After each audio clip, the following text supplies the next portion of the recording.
प्रदेश में कड़ाके की ठंड का दौर जारी है। प्रदेश के कई हिस्सों में मावठ का दौर भी देखने को मिल रहा है। वैसे तो ये मावठ कहा जाता है कि फसलों के लिए फायदेमंद है, पर 28 दिसंबर से सीनियर टीचर भर्ती परीक्षा को लेकर के एग्जाम होने हैं। ऐसे में मानो कि सर्दी का सितम इन अभ्यर्थियों के लिए और ज्यादा कठिन परीक्षा का दौर ला सकता था।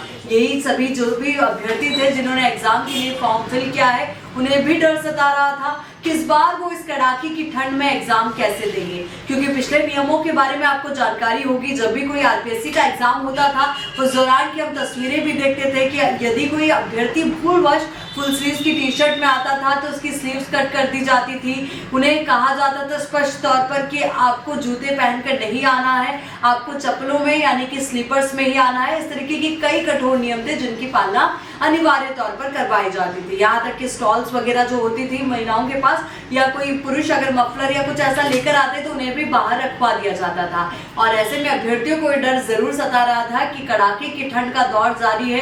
कई ऐसे क्षेत्र है जहाँ पर पारा बहुत नीचे गिर चुका है, तो वहां पर वो एग्जाम कैसे देंगे। और शायद एग्जाम से पहले एक और एग्जाम उनको देना था इस सर्दी से जूझने का। पर अब यहाँ पर आरपीएससी ने नियमों में शिथिलता बरती है और यहाँ पर एक नया नियम जारी किया गया है कि जो अभ्यर्थी है अब वो शूज पहनकर आ सकते हैं, जूते पहनकर वो एग्जाम देने आ सकते हैं, साथ ही गर्म कपड़े भी वो पहन सकते हैं। तो एक अच्छी खबर आप कह सकते हैं। और एडमिट कार्ड जो अभी रिलीज किया गया है और जो नियम उसमें बताए गए हैं उसके अनुसार वहां पर इस कॉलम को दिखाया भी गया है कि हाँ ये नियम में बदलाव है और नियमों का जो कॉलम है वो स्पष्ट तौर पर देखा भी जा सकता है।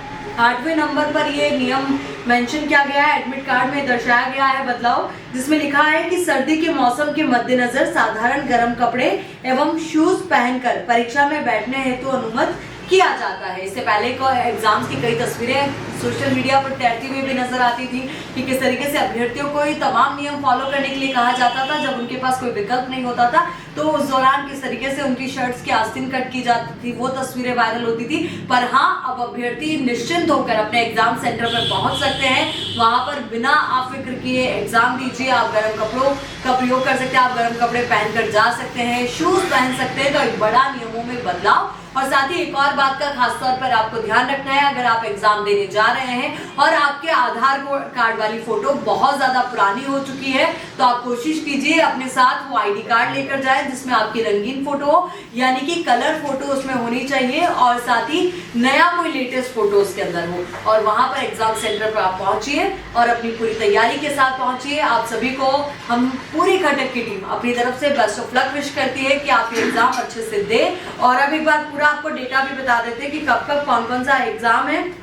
तो सामाजिक विज्ञान का जो एग्जाम है उसकी परीक्षा दिनांक है 28 दिसंबर 2024 सुबह 9:30 से 12 बजे का इसका टाइमिंग रहेगा। हिंदी का जो एग्जाम है 28 दिसंबर को है दोपहर 2:30 से 5 बजे तक। जीके एंड एजुकेशन साइकोलॉजी का एग्जाम 29 दिसंबर 2024 को सुबह 9:30 से 11:30 बजे तक। विज्ञान का 29 दिसंबर को है दोपहर 2:30 से 5 बजे तक। गणित का 30 दिसंबर को सुबह 9:30 से 12 बजे और संस्कृत का 30 दिसंबर दोपहर 2:30 से 5 बजे। अंग्रेजी का 31 दिसंबर सुबह 9:30 से 12 बजे। जो एग्जाम टाइमिंग जिनमें 9:30 बजे मेंशन है सुबह का, उन्हें अभ्यर्थियों को लगभग 7 बजे सेंटर पे पहुंचना पड़ता है। और यही वजह की जो नियमों में शिथिलता दी गई है वो बेहद जरूरी थी और एक अच्छा फैसला आरपीएससी की ओर से लिया गया।